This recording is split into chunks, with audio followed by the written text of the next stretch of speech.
Até o ano de 1940, não havia estrada entre Curitiba e o norte do Paraná. Uma região em grande parte ainda coberta por mata. As primeiras cidades estavam surgindo, mas só existiam trilhas precárias.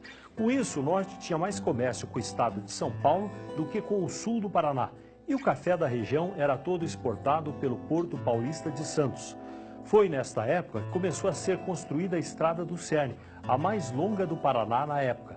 A rodovia saía de Curitiba, pelo bairro de Santa Felicidade, e passava por Campo Magro, Cerne, Jaguariaíva e Cambará, e terminava na cidade de Alvorada do Sul, 70 quilômetros adiante de Londrina, já na divisa com o estado de São Paulo.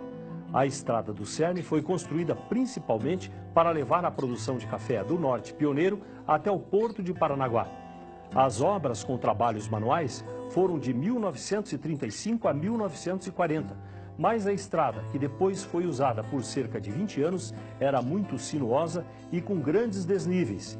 E tinha um revestimento frágil de macadame, que era feito de pedras de brita, breu e areia. Em épocas de chuva, a estrada ficava interditada, com filas de carros encalhados. Em uma entrevista há 20 anos, o falecido general Luiz Carlos Pereira Torinho, que dirigiu o DR nos anos 50, contou como era a situação. A primeira viagem que eu fui ao norte foi um desastre. Eu saí de Piraí do Sul de manhã para chegar em Jacarezinho de madrugada. Saí de Jacarezinho de madrugada para chegar em Londrina na outra madrugada. Encalhando.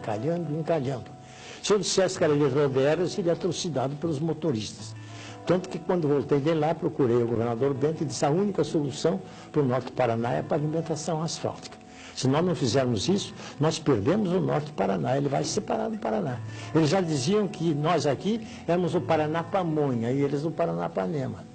Em 1960, no governo de Ney Braga, começou a construção de uma ligação mais moderna. O ex-governador, já falecido, falou sobre a situação da época em uma entrevista no ano de 1998. Não tinha estrada, mas a estrada era pó ou barro. Daqui você saía, quando chegava em Campo Largo, adiante de Campo Largo já era barro. Para chegar em Londrina com chuva era um drama, viu? Então, Ortigueira, quando a gente chegava, o pedido era: queremos escola, queremos luz, queremos água, queremos escola, queremos estrada. Eu dizia no meu comício, o motorista de Paranavaí, quando vai para Paranaguá, não sabe se diz até a semana que vem, diz adeus, porque não sabe quando volta. Se chover, ficava parado aí o tempo todo. E o Paraná não tinha ligação norte-sul? Não tinha ligação norte-sul, era completamente muito separado. menos oeste, né? Não, oeste e sudoeste também.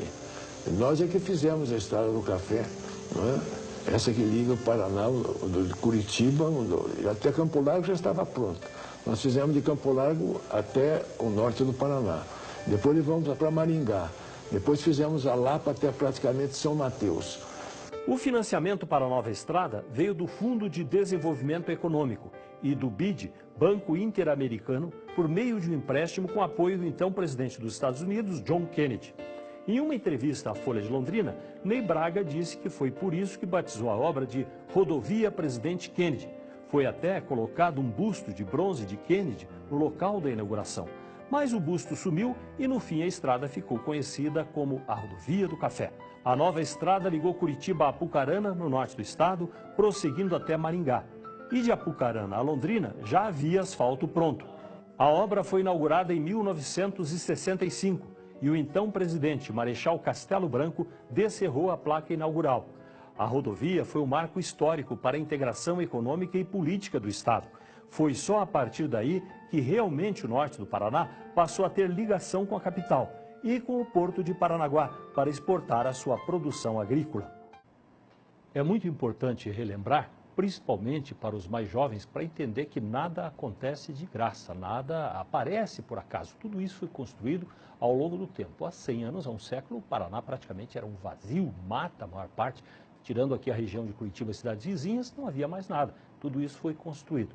Primeiro, a dificuldade tecnológica. A Estrada do Cerne, por exemplo, não existia nada de tecnologia, tratores, a única coisa que existia era uma máquina a vapor para fazer a prensa sobre o solo, com peso para assentar as pedras. Era só o que tinha.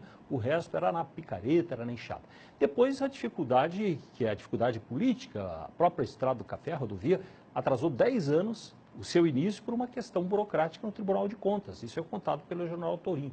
Então, aquilo tudo que a gente vê hoje teve um custo muito grande do passado.